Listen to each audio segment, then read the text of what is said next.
مالك الملك موسع للعطاء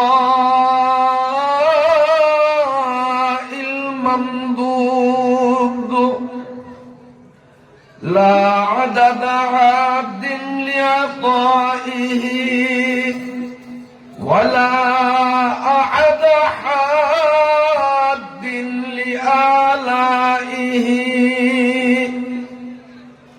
وهو أعلى أولاد آدم وحواء وأوحى إلى رسوله ما أوحى كما أوحى إلى روح الله وإلى موسى لا كما أوحى إلى معطي العسل وإلى موسى اللهم صل وسلم دائما على رسولك محمد المكرم الأكرم صعيد السماء وعلى آله الصلحاء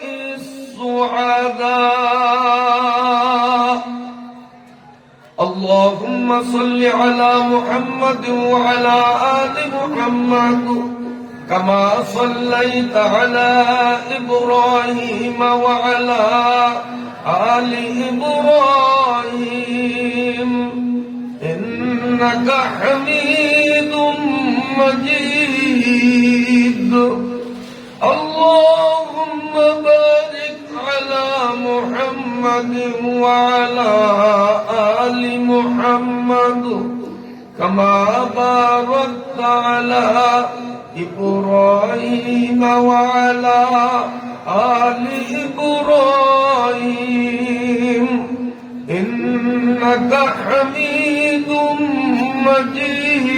مجيد أما بعد فأعوذ بالله من الشيطان الرجيم بسم الله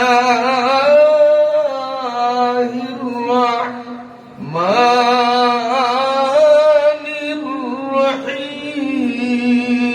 الرحيم وقضى ربك ألا تعبدوا إلا إياه وبالوالدين إحسانا إما يبلغن عندك الكبر أحدهما أو كلاهما فلا تقل لهما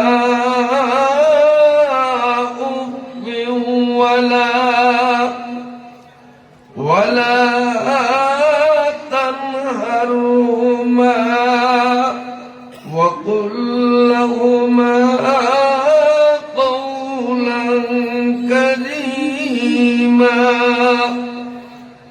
واخفض لهما جناح الذل من الرحمة وقل رب ارحمهما كما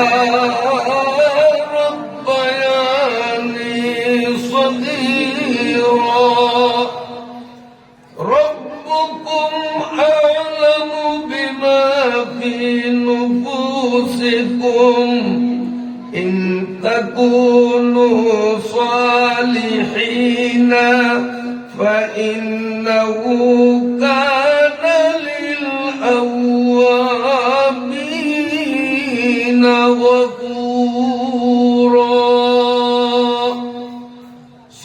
الله مولانا العظيم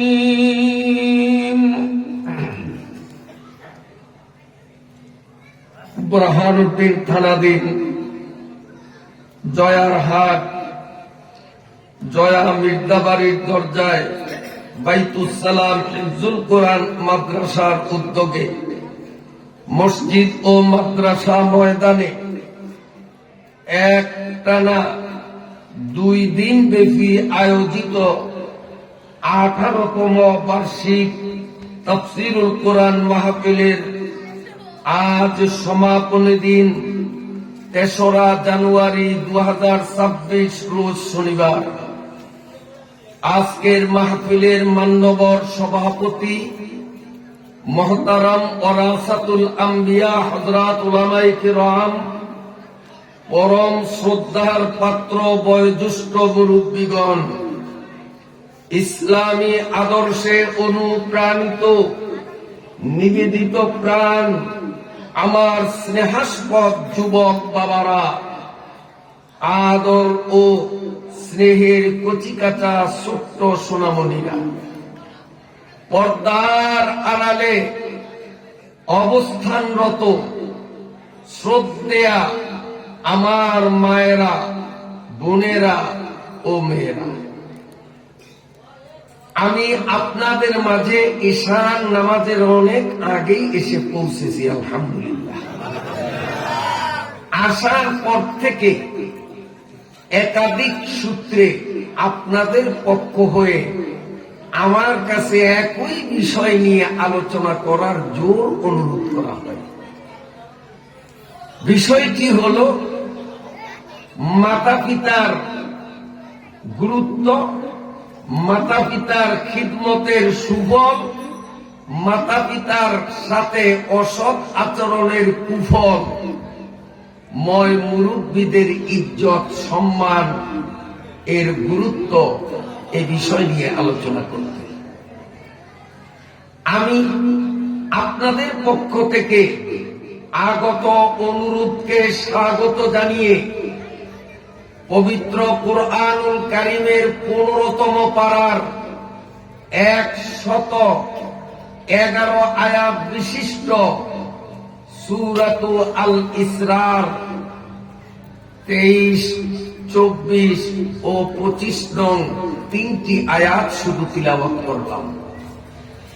আল্লাহ রাব্বুল আলামিন দয়া পরবশ হয়ে আপনাদের মতো ধর্মপ্রাণ মুসলমানদের স্বচ্ছ মনের পরিপক্ক দোয়ার ফলশ্রুতিতে আমাকে যদি তৌফিক ইনায়েত করেন, তিলাওয়াতকৃত আয়াতত্রয়ের শাব্দিক অর্থ, প্রাসঙ্গিক ব্যাখ্যা সম্বলিত আলোচনা সুধী মণ্ডলীর খিদমতে উপস্থাপন করব ইনশাআল্লাহ। এশার নামাজের আগে হাফেজ মাওলানা ইসমাইল হোসেন গাজী সাহেব অত্যন্ত গুরুত্বপূর্ণ আলোচনা দীর্ঘ টাইম নিয়ে করেছিলেন। আমি তার আলোচনার সিংহভাগ শ্রবণের সুবর্ণ সুযোগে নিজেকে ধন্য করেছি। তিনি তার দীর্ঘ আলোচনার আলোচ্য বিষয় ছিল আলিমের মর্যাদা। মনে আসেনি আপনাদের? আলিম আসলে আল্লাহ এবং আল্লাহর রসুলের ঘোষণা মতে মর্যাদার পাত্র। একমত কিনা আপনারা? কত মর্যাদা! এই আমার দিকে, আমার দিকে দেখ, এদিক তাকা। আলিমদের দাম কতখানি দেখেন। হাদিস শরীফের ভাষ্যমতে প্রতীয়মান, কোথাও যদি আলেমদের মজলিস বসে, আজকে আলেমের মজলিস কিনা, এখানে ময়দানে মঞ্চে আমার ডানে বামে অগ্রে পশ্চাতে অনেক আলেম ওলামা উপস্থিত আছেন কিনা? হাদিস দ্বারা প্রমাণিত, কোথাও যদি আলেমের মজলিস বসে আর সাধারণ মুসলমান ওই আলেমের মজলিসে গিয়ে আন্তরিকতার সাথে যদি বসে এক এক মিনিটে মিনিটে 1 বৎসর রোজা রাখা, 1 বৎসর না ঘুমিয়ে পুরা বৎসর নামাজ পড়া, এই 2 ইবাদতে যে পরিমাণ সওয়াব, আলেমের মজলিসে 1 মিনিট বসলে তার চেয়ে বেশি সওয়াব। এখন আপনারা অনেকে বলতে পারেন যে হুজুর, হাফেজ মাওলানা ইসমাইল গাজী সাহেব আলেমের মর্যাদা বর্ণনায় তিনি কথায় কথায় হাদিস ইবারত সহ আমাদেরকে শুনিয়েছেন। হাদিস বলছেন না, অনেকগুলো হাদিসের আরবি ভাষা পাঠ করে তার অনুবাদ করেছেন। তো আলেমদের যদি এতই মর্যাদা হয়, আমরা তো বাস্তবে সমাজে দেখি পরিমণির মতো চরিত্রহীনা এদেরকে ফুলের মালা দিয়ে বরণ করা হয়, হক্কানি আমলদার বুজুর্গ আলেমদের হাতে হাত করি পরানো হয় আমাদের সমাজে। তো আলেমের ইজ্জতটা কোথায়? প্রশ্ন আসেনি? হর কো যা মুশকিল জওয়াব জারাওয়াত, হর কো যা পুস্তাস্তে জারাওয়াত। এই প্রশ্নের জবাবটা আগে আমাদের পরিষ্কার করতে হবে, নইলে হাফেজ ইসমাইল সাহেবের বয়ান শুনে আমরা অনেকটা বিব্রতকর অবস্থায় সন্দিহান হয়ে থাকতে পারি। জবাবটা দেওয়া দরকার আসেনি। এই জবাবটা বুঝতে হলে আরেকটা কথা বুঝতে হবে, সেটা হল বিশ্ববরেণ্য পণ্ডিত বুজুর্গ ব্যক্তিত্ব হযরতে শেখ সাদি রাহমাতুল্লাহ আলাইহি জগৎ বিখ্যাত কিতাব গুলিস্তা আমরা পড়ছি, পড়াইছি। এই গুলিস্তার কিতাবটা খুব চমৎকার। সব কওমি মাদ্রাসায় গুলিস্তা এখনো পাঠ্য পুস্তকের তালিকার অন্তর্ভুক্ত। এক হুজুর গুলিস্তা পড়াইতেন, তো উনি ক্লাসে ছাত্রদেরকে বলতেন, গুলিস্তা নামক কিতাবের প্রতিটি কথা 1 লক্ষ টাকার চেয়েও দামি। এই কথা বলতেন, আর ছাত্ররা খুব আগ্রহ ভরে কথাগুলি শুনত। বাপরে বাপ, একটা কথার দাম 1 লাখ টাকার থেকে বেশি।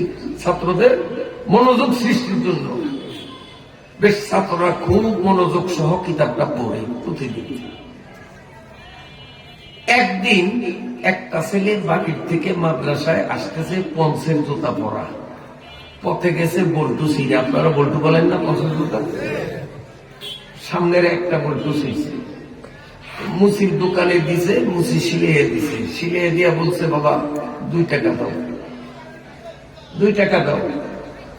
ও বলছে, আমার কাছে তো টাকা নাই, তবে গুলিস্তা আমি করি, আমার হুজুর বলেছেন গুলিস্তার এক একটা কথার দাম 1 লক্ষ টাকার থেকে বেশি। আমি গুলিস্তার কয়েকটা কথা আপনারে শিখিয়ে দিই, আপনি জুতাটা দিয়ে দেন। মুসি কয়, তোর গুলিস্তার দরকার নেই, জুতা বাক্স মধ্যে রাইখা 2 টাকা দিবি, জুতা পাবি, এর আগে আমার সাথে কথা বলবি না।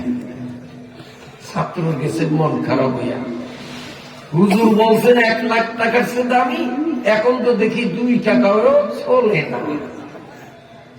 মাদ্রাসায় গিয়ে, হুজুর আসসালামু আলাইকুম, আমারে বিদায় দেন, আমি আর মাদ্রাসায় পড়বো না। কিরে বাবা, তুই ভদ্র ছেলে, নিয়মিত মাদ্রাসায় আসস, তোরে কোন শয়তানে পাইল? হুজুর শয়তানে পাইনি, 18 দিনের বুঝছি। এতদিন আপনি ফাঁকি দিছেন, আপনি ফাঁকি দিছেন। গুলিস্তা পড়তে পড়তে মুখে ফেনা ছুটিয়ে দিতাম, আজকে দেখলাম 2 টাকায়ও চলে না। হুজুরকে বুঝছি ঘটনা কোথায়। হুজুরের বাবা, আজকে করে বিদায় দিবি না, আজকে থাক, তুই একটা কাজ কর। হুজুরের বাক্সর ভিতর থেকে একটা মুক্তার দানা বাহির করছে, মুক্তা একটা মুক্তা 7 রাজার দল বাহির করিয়া রুমালে পেঁচাইয়া দিছে, এটা নিয়ে যাইয়া মুসিরে বলবি যে আমার জুতাটা দাও, 2 টাকা আমার কাছে নাই, 2 টাকার বদলে এই পাথরটা তোমারে দিলাম। তারপরে কি হয় আমাকে বলবে।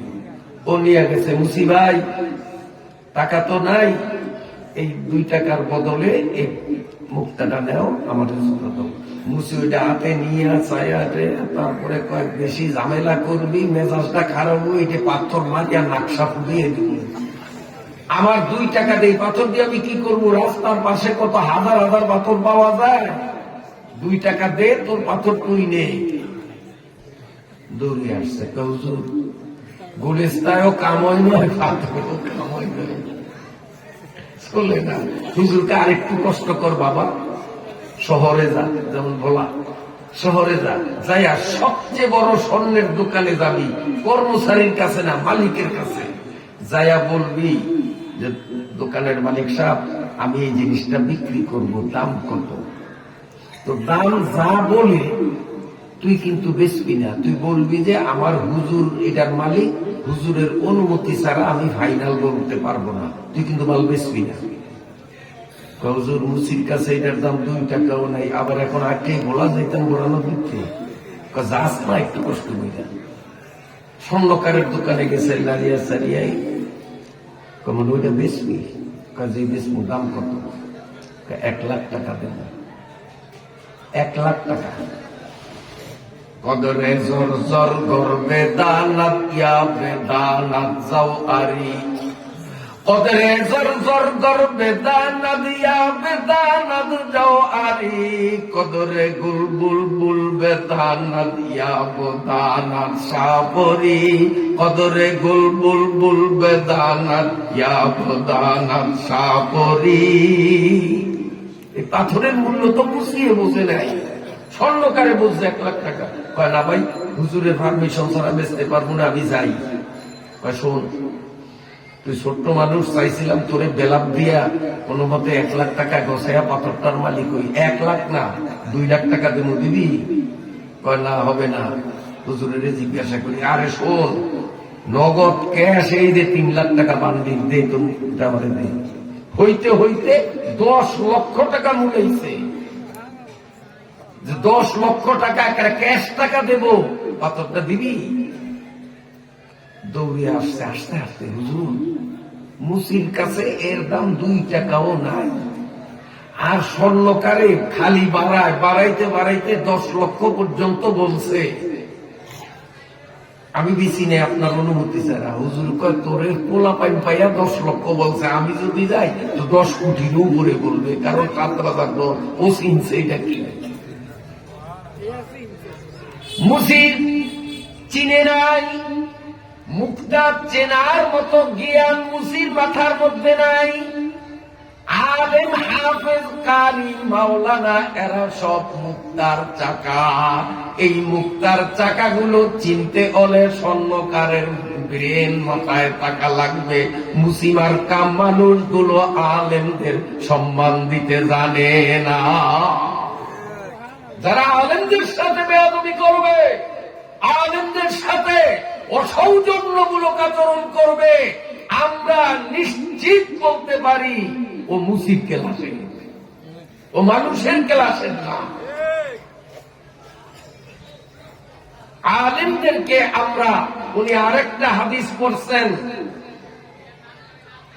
কুন আলিমান আও মুতাআল্লিমান আও মুসতামিআন আও মুহিব্বান ওয়ালা তাকুন খামিসান ফাতাহলিক। এই হাদিসটাও পড়ছেন হাফেজ মাওলানা ইসমাইল হোসেন সাহেব। এর অর্থ কি? অর্থ হুজুর বলছেন, আমি আবার স্মরণ করে দিই। নবীজি বলছেন, ও পৃথিবীর মুসলমানরা, যদি তোমরা ক্ষতির থেকে বাঁচতে চাও, ক্ষতির থেকে বাঁচতে চাও মানে জাহান্নাম থেকে মুক্তি পাইয়া চির শান্তির নিকেতন জান্নাতের মালিক হইতে চাও, তা আমি তোমাদেরকে 4টা কর্মসূচি দিলাম, 4টা শ্রেণীতে তোদেরকে ভাগ করলাম রে আমার উম্মত। এই 4 দলের যে কোনো এক দলে যদি থাকো তো নিশ্চিত ভাবে আমি নবী বললাম তুমি জান্নাতের মালিক। আর 4 দলের কোনো এক দলে যদি না থাকো, ফাতাহলিক, নিশ্চিত তুমি জাহান্নামী। তো আমরা যদি জান্নাতের মালিক হতে চাই, জাহান্নাম থেকে নিজের মুক্তি নিশ্চিত করতে চাই, তো 4 দলের কোন এক দলে থাকার বাহিরে সুযোগ নাই। 4টা দল কি? 1 নম্বর, তুমি আলেম হও তো বাঁচিয়া যাইবা, হালাক হইবা না, ধ্বংস হইবা না। তো নবীজি চিন্তা করলেন, আলেম হও যে বলছি, আমার সব উম্মত তো আলেম হইতে পারবো না। সবার পক্ষে কি আলেম হওয়া সম্ভব? সবাই যদি আলেম হইতো তো ডিসি হইতো কে? সবাই যদি আলেম হইতো তো জুতা সিলাইতো কে? সবাই যদি আলেম হইতো জয়ার বাজার মুদি দোকান করতো কে? সবাই যদি আলেম হইতো তো মেঘনায় কারেন্ট জ্বালবাইতো কে? কেউ। আগের আমলে মুরব্বীরা দোয়া করতো, একটা পোলা দে রে মাওলা, একটা পোলা দে, কামাই খাইবার আশা নাই রে, কোরআন শিখবো কে? আর বর্তমানে মনে হয় সুর পাল্টে গেছে, বর্তমানে হলো একটা পোলা দে রে মাওলা, একটা পোলা দে, কোরআন শিখাইবার নিয়ত নাই রে, কারেন্ট জাল পাইব কে? সরকারে আইনে নিষেধ করছে কারেন্ট জাল বাবা, স্ত্রীর নাকের কানের বালি চুঙ্গি বেচা এরপরে কারেন্ট জাল কিনে আর পুলিশের বুতানি খায়।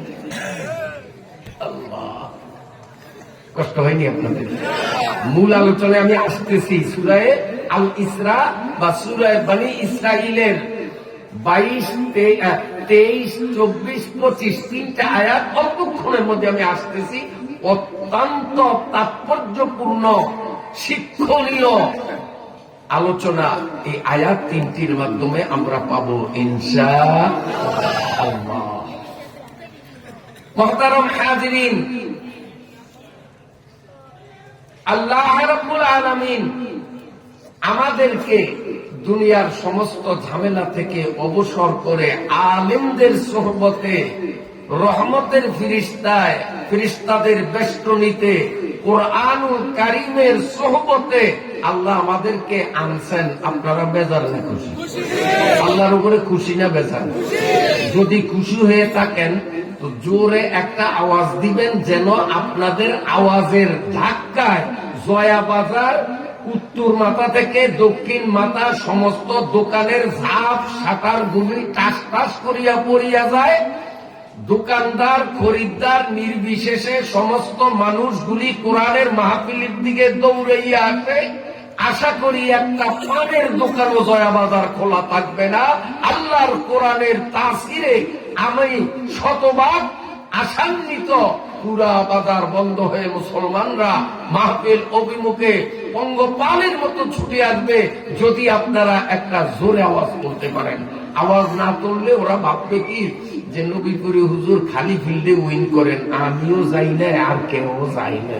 যদি আপনারা জোরে আওয়াজ দেন, সব বেশি না, আস্তে আওয়াজে জোরে আওয়াজে সব সমান। জোরে আওয়াজে লাভ হবে কি?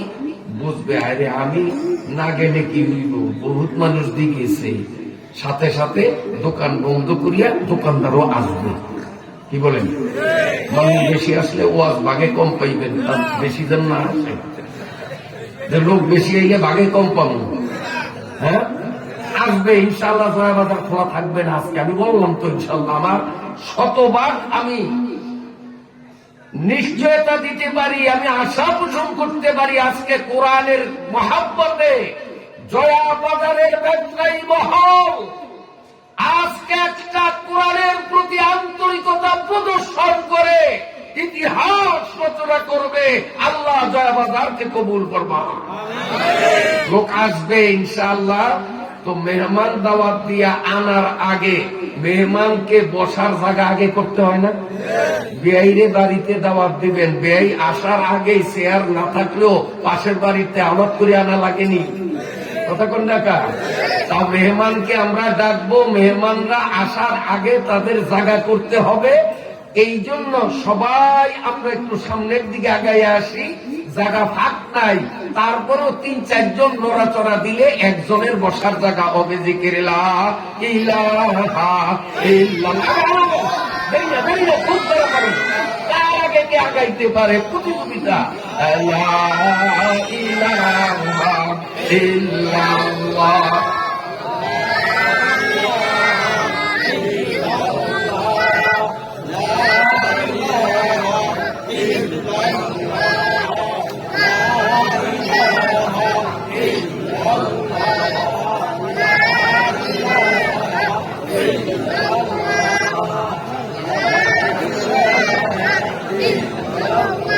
জোরে লা ইলাহা, এই যে একটা গপ হয়ে গেছে, ইল্লাল্লাহ, এই বিশাল একটা গ্যাপ হয়ে গেছে। লা ইলাহা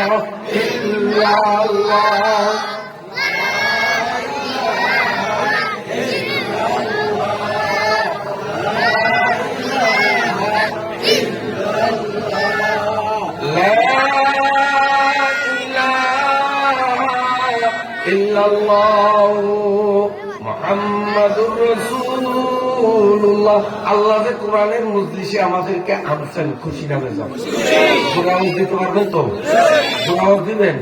বলবেন যে হুজুর জোরে আওয়াজ দিয়া গলা ভাঙবো, কমিটি কি চা খাওয়াইব? চা আমারই খাওয়াইব না, আপনাকেও খাওয়াইবেন, চিন্তা কিছু আমারই খাওয়াইব না। চার উপরে 144 ধারা জারি করিয়া তারপরে স্টেজে আসছি, আমারই খাওয়াইব না, আপনাকে বুঝি চা খাওয়াইব। তো বিনা চায় আমি যদি চিল্লাইতে পারি একেবারে অবিরাম গতিতে, মাঝে মধ্যে আপনার একটু চিল্লাইলে সমস্যা আছে না? জোরে সোরে আওয়াজ দিতে হবে না। নারায়ে তাকবীর, নারায়ে তাকবীর।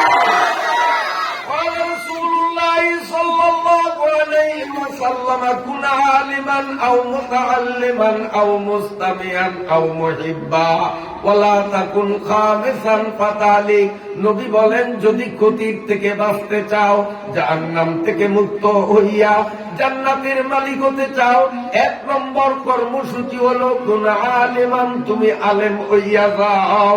নবী চিন্তা করলেন, আমার সমস্ত উম্মত তো আলেম হওয়া সম্ভব না, সম্ভব নেই, সম্ভব না। কারণ উম্মতের মধ্যে রিকশাওয়ালা লাগবে, উম্মতের মধ্যে বদলা লাগবে, উম্মতের মধ্যে নাপিত লাগবে, উম্মতের মধ্যে মুচি লাগবে, উম্মতের মধ্যে মাস্টার লাগবে, উম্মতের মধ্যে ডাক্তার লাগবে। নবী ভাবছেন যে আমার সব উম্মত তো আলেম হইতে পারবে না, এই জন্য 2 নম্বরে বলেন আও মুতাআল্লিমা, তুমি যদি আলেম না হইতে পারো, আলেমের ছাত্র হইয়া যাও। আলেমের ছাত্র আবার 2 প্রকার।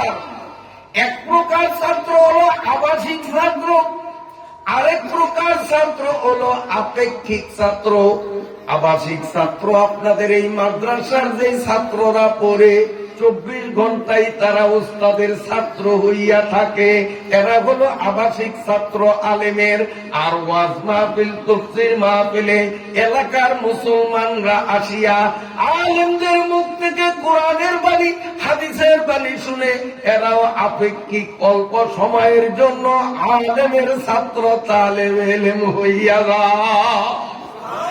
আল্লাহ নবী বললেন, আলেম যখন হইতে পারলা না, মাদ্রাসায় ফরম নিয়া ভর্তি হইয়া ছাত্র, অনিয়মিত ছাত্র, অথবা ওয়াজ মাহফিলের শ্রোতা হইয়া আপেক্ষিক ছাত্র হইয়া যাও। নবী চিন্তা করলেন, এইটাও আমার অনেক উম্মতের জন্য সম্ভব হবে না। মাদ্রাসায় ভর্তি হওয়ার বয়স নাই, সুযোগ নাই, আবার ওয়াজেও আসতে পারে না, সে অসুস্থ, ভোলা হাসপাতালে শোয়া। সুস্থ থাকলে ওয়াজে আসতো, কিন্তু হাসপাতাল ছিটিয়ে রয়েছে, এরকম মানুষ আছে না? না। অথবা বিশেষ কারণে ঢাকা গেছে, ওয়াজে আসার নিয়ত থাকলেও আসতে পারে নাই। তাহলে আমার সেই উম্মতরে আমি ক্ষতির থেকে কেমনে বাঁচাবো? তাই নবী 3 নম্বরে বলেন, তুমি আলেমও হইতে পারলা না, আলেমের 2 কিসিমের ছাত্রের 1 কিসিমের ছাত্র হইতে পারলা না, তারপরেও যদি জাহান্নাম থেকে বাঁচিয়া জান্নাতের মালিক নিজেরে বানাইতে চাও, আমি 3 নম্বর কর্মসূচি দিলাম, আও মুস্তামিআ। আলেমের কথা কান লাগাইয়া শোনো।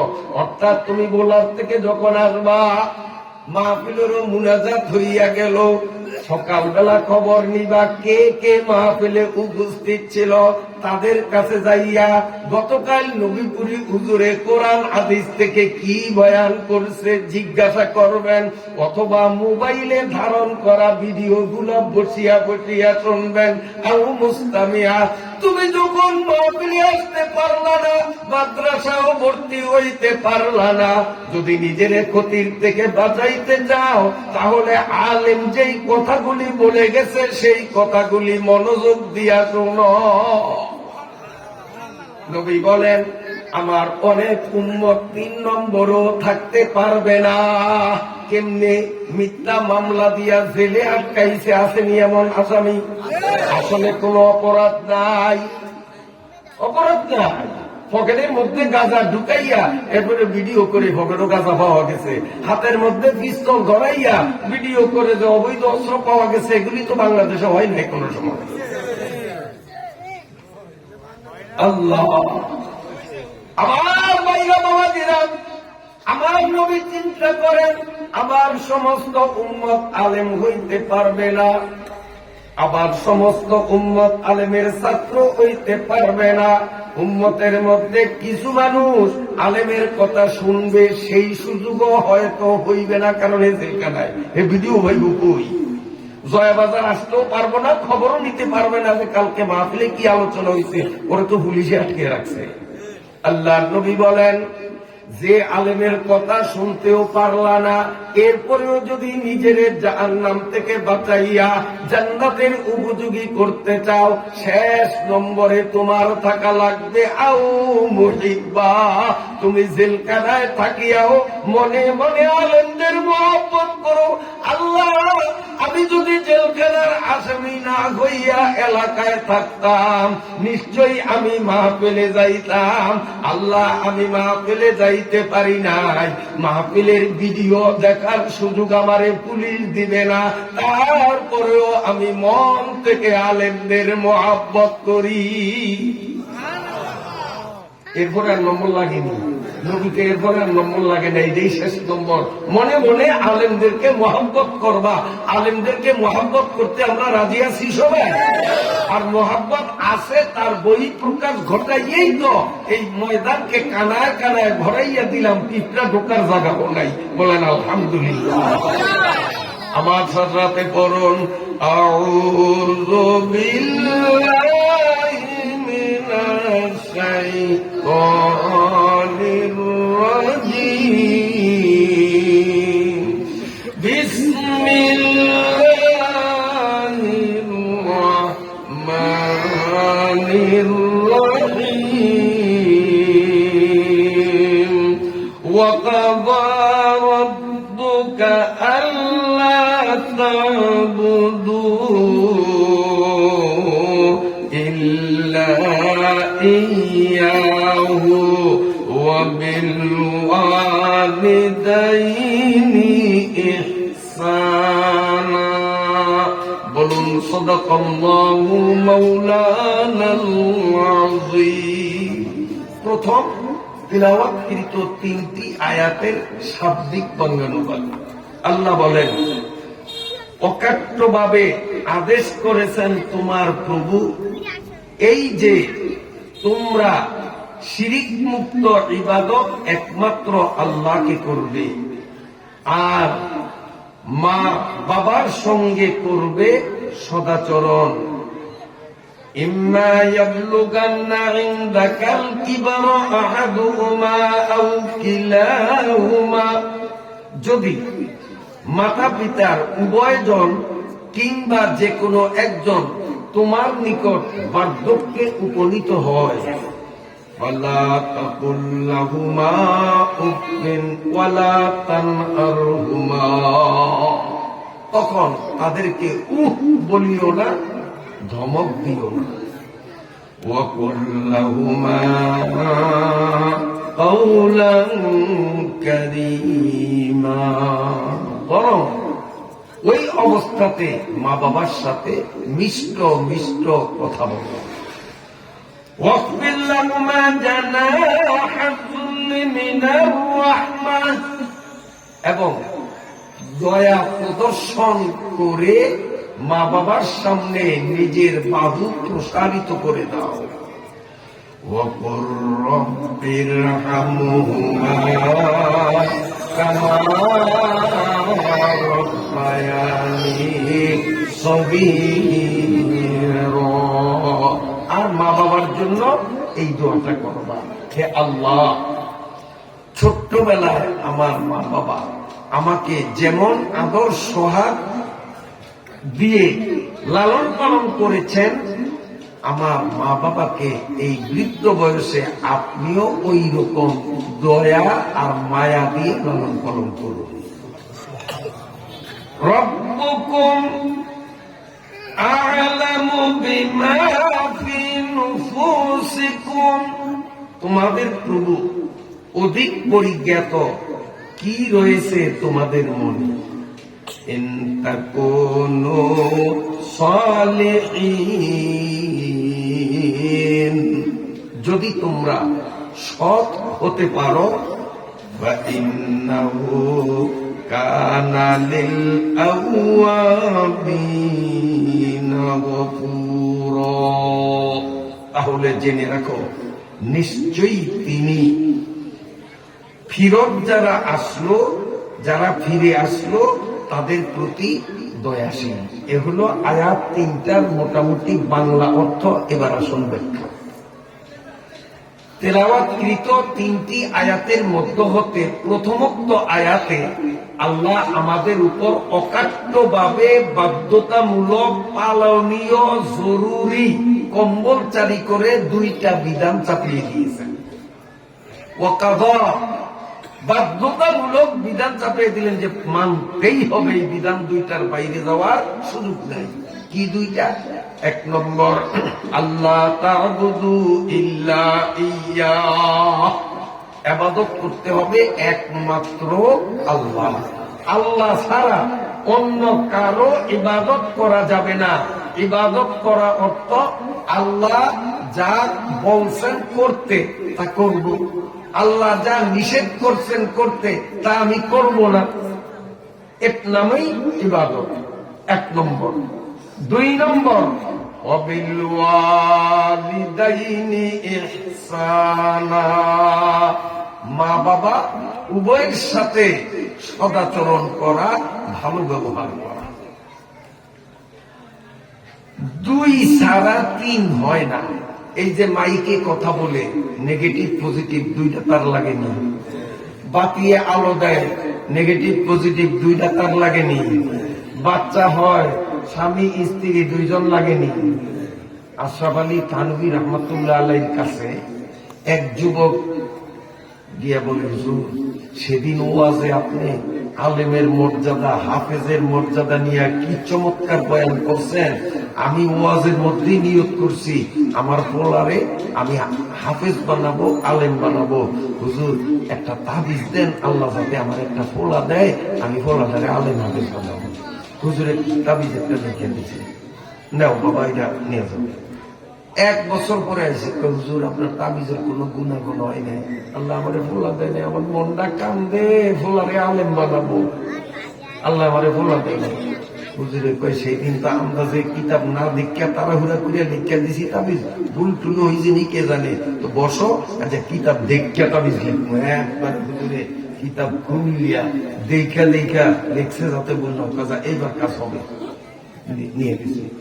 এক বছর পরে আবার আসছে, হুজুর কাম হইল না, আপনার তাবিজের অ্যাকশন নাই, হয় নাই, আল্লাহ বলা দেয়। হুজুরকে ব্যাপার যত জনকে তাবিজ দিলাম সবাই রেজাল্ট দিছে যে বাচ্চা হইছে, ওর হয় না। আচ্ছা তোমার বউরে আর তোমার নিজের একটু ডাক্তার দেখাও, তোমাদের হয়তো কোনো সমস্যা থাকতে পারে, নইলে এই তাবিজ দেওয়ার পরে সন্তান না হওয়ার কথা আমার ব্রেনে ধরে না। হুজুর কারে কারে দেখাইতাম? তোমারও দেখাইতে হবে, তোমার বউরও দেখাইতে হবে, দুইজনের যে কোনো একজনের সমস্যা আছে। হুজুর এইটা করেন কি? আমি তো এখনো বিয়েই করি না।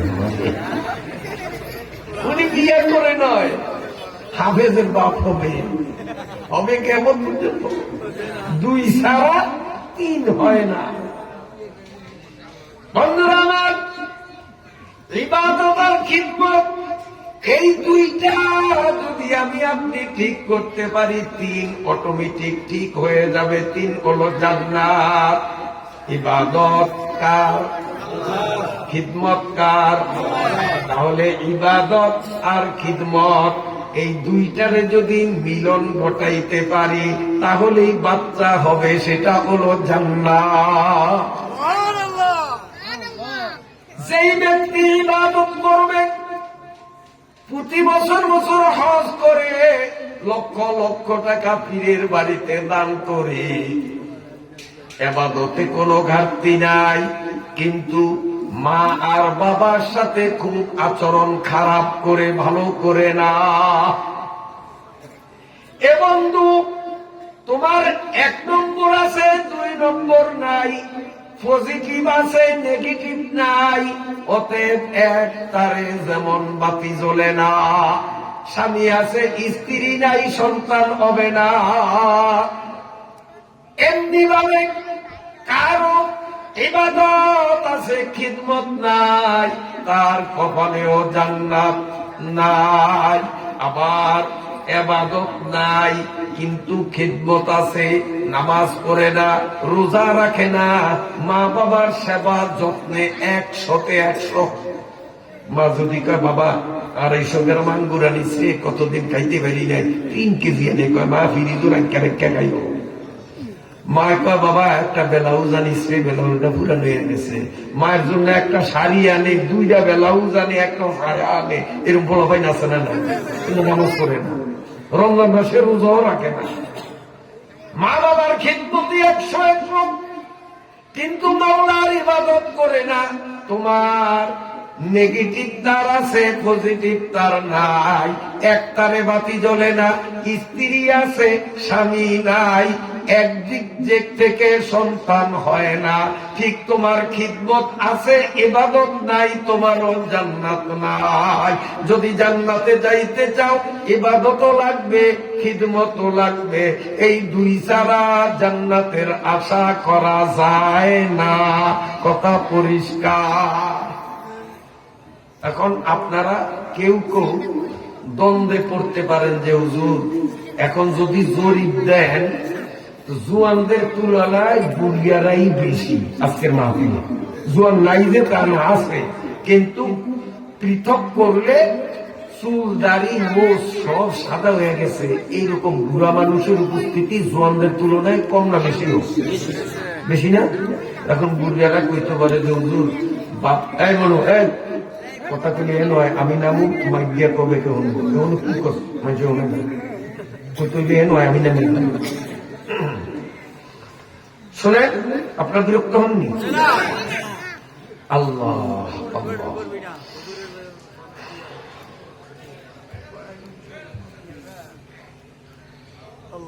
ইবাদত আর কি খিদমত, মনে থাকবে তো? 2টার একটা আছে আরেকটা নাই। ইবাদত আছে, খিদমত নাই, খিদমত আছে, ইবাদত নাই, উভয় অবস্থাতে তার জান্নাত নাই। এখন আপনারা প্রশ্ন করতে পারেন হুজুর আমরা তো বন্ধুগুলা, আপনি মা বাবার খেদমতের ওয়াজ করবেন, আমগো তো মা বাপ নাই, আমরা ওয়াজে থেকে লাভ কি? তার সে আমগো ছুটি দিয়ে দেন, আমরা যাই গিয়া ছুটি দিব নি? ছুটি দিব? আপনাকে বাপ মা নাই? নাই, চিন্তা করে আছে কইয়া ছবি না নাই, কেউ আছে কেউ কই নাই। যারা নাই বলছেন আমি তাদের পক্ষে না, যারা আছে বলছেন আমি তাদের পক্ষে। এইখানে আমার সামনে যারা উপস্থিত, কি বুড়া, কি জোয়ান, কি শিশু, কি কিশোর, সবাই বাপমা আছে। বাপমা নাই এই কথা বলতে পারে আদমে যে আমার মাও নাই বাপও নাই। ঈসা আলাইহিস সালাম বলতে পারে আমার বাপ নাই তবে মা আছে। আমরা মা নাই বাপ নাই এই কথা কেউ বলতে পারবো না, সবার বাপমা আছে। হয়তো কারো বাপমা মাটির উপরে, কারো বাপমা মাটির 3.5 তলে। বাপমা নাই কইছে কি? কি আদমের মতো আমগুলো ডাইরেক্ট মারি দিয়ে বানাইছি? আল্লাহ। ও ভাইরা বাবাদিরা, মা বাবা আমাদেরও আছে। মা বাবা তাদের জীবিত জমিনের উপর, তারাও মা বাবার খিদমত করতে যেমন বাধ্য, যাদের মা বাবা মরিয়া কবরে গেছে ওই বুড়িয়ারাও মা বাবার খিদমত করা লাগবে যদি জান্নাতে যাইতে চায়। তবে মা বাবা জীবিত থাকলে খিদমতের নিয়ম একরকম, আর মা বাবা যদি কবরবাসী হয় খিদমতের নিয়ম ভিন্ন রকম। অতএব ছুটিয়া আশা করা যায় না, কারণ মা বাবা তো আছেই, হয়তো উপরে না হয়তো কবরে। উপরে থাকলেও খিদমত করা লাগবে, কবরে থাকলেও খিদমত করা লাগবে। দুইটা নিয়ম ভিন্ন, পন্থা ভিন্ন। আমি দুটোটাই ইনশাআল্লাহ বলব।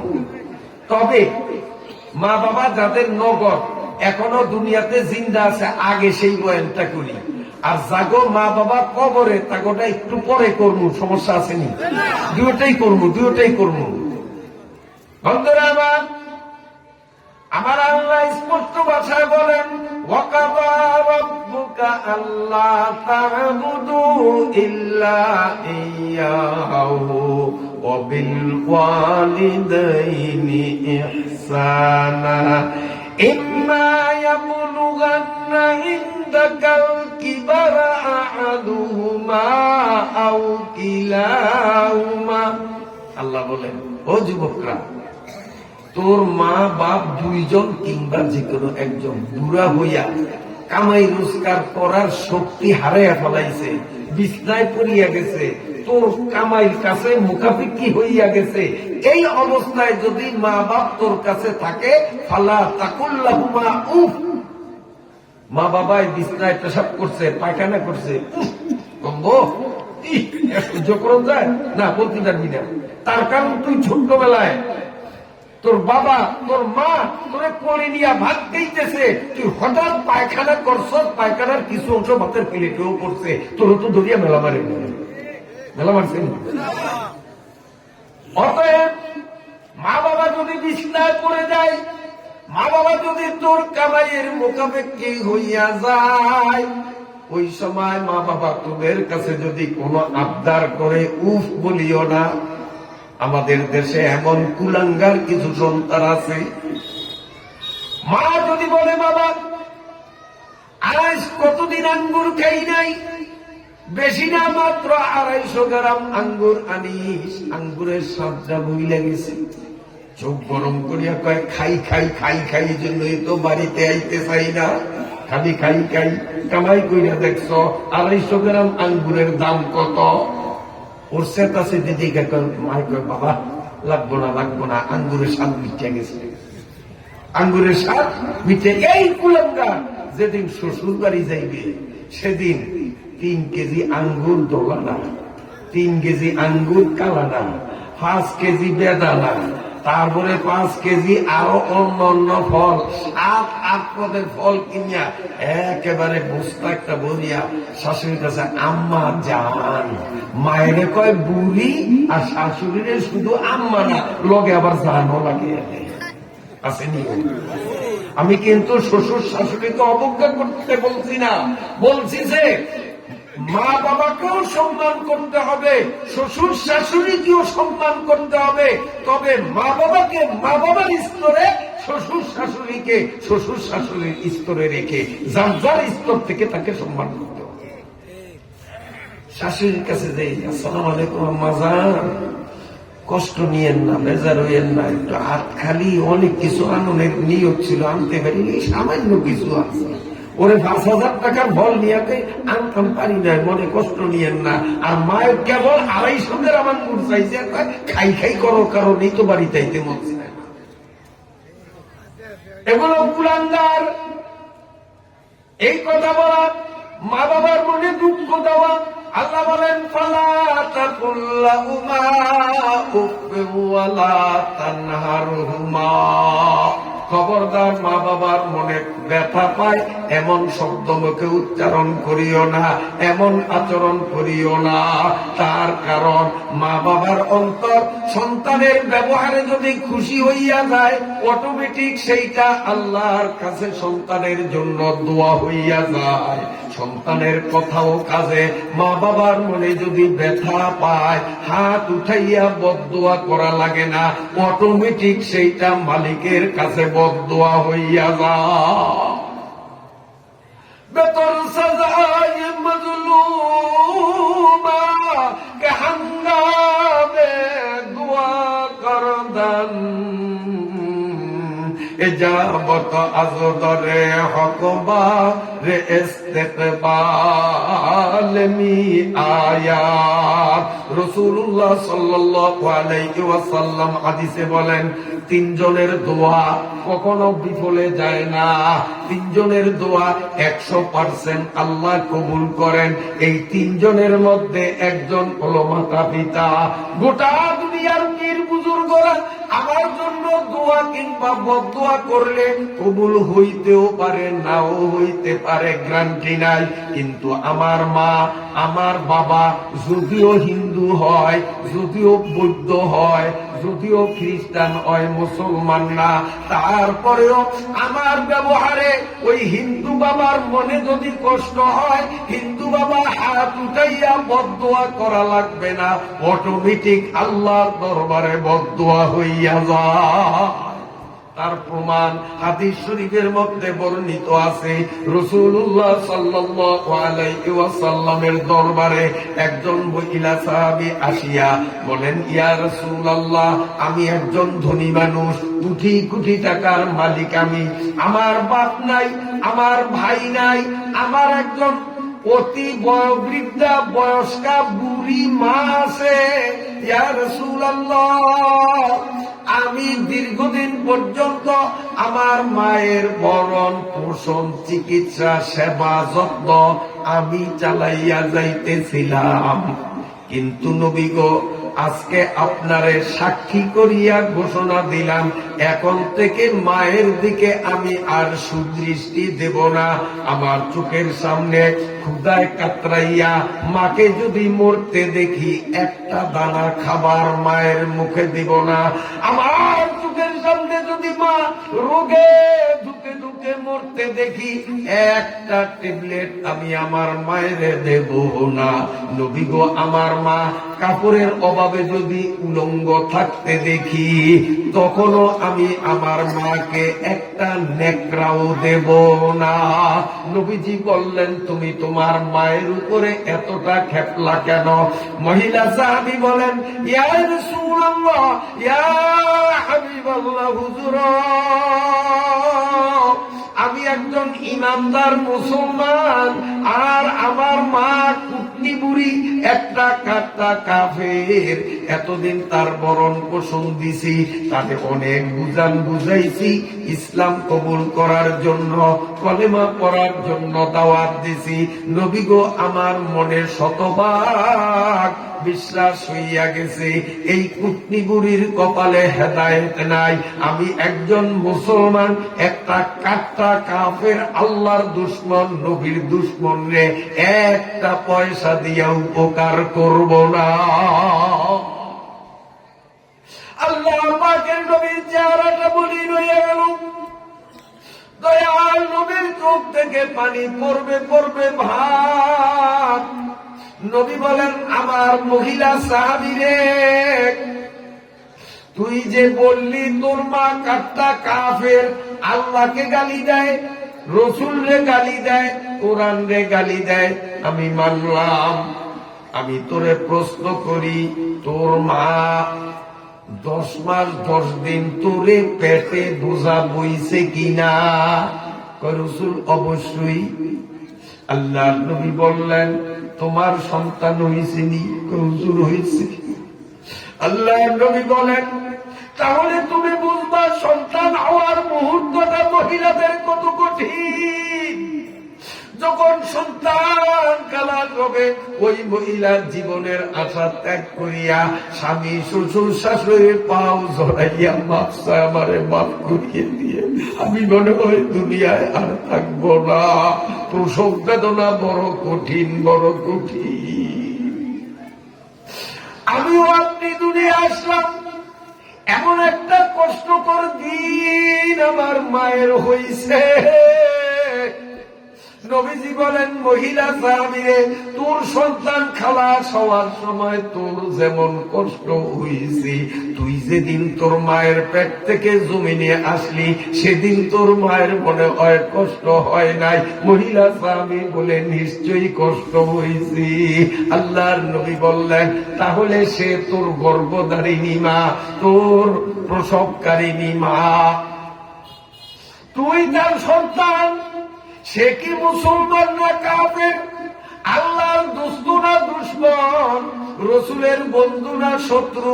সেইটা দেখার সুযোগ নাই। তোর দেখতে হবে তুই সন্তান আর সে তোর মা। হোক কাফের, কাফের কেন সেটার ফয়সালা আল্লাহর সাথে হবে। তোর তো মা। যদি তুই জান্নাতে যাইতে চাও, তুমি ইবাদত যেমন শিরক মুক্ত আল্লাহর ইবাদত করো, ঠিক তোমার মা কাফের হইলেও মায়ের খিদমত করা লাগবে। মায়ের খিদমত না করলে তোমার কপালে জান্নাত না। এ জয়া এলাকার যুবক বাবারা, কি বুঝলা?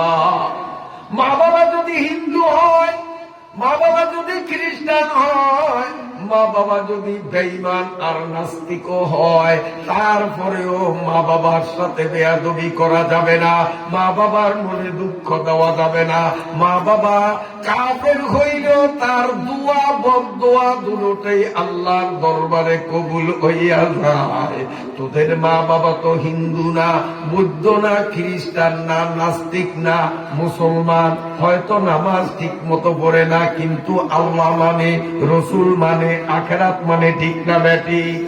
কাফের মা বাবার সাথে যেমন খারাপ ব্যবহার যখন চলে না, তোরা ইমানদার মা বাবার সাথে খারাপ আচরণ কেমনে করবি?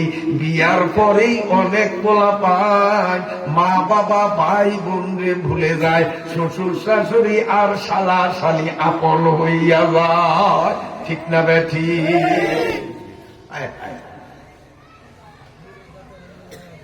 মা বাবার বদদোয়া বড় কঠিন। রসুল, আপনাদের কষ্ট হয়? এখন চলে যুবকদের, যাদের মা বাবা উপরে আছে তাদের ওয়াজ, যাদের মা বাবা কবরে তাদেরটা আসবে সামনে ইনশাআল্লাহ।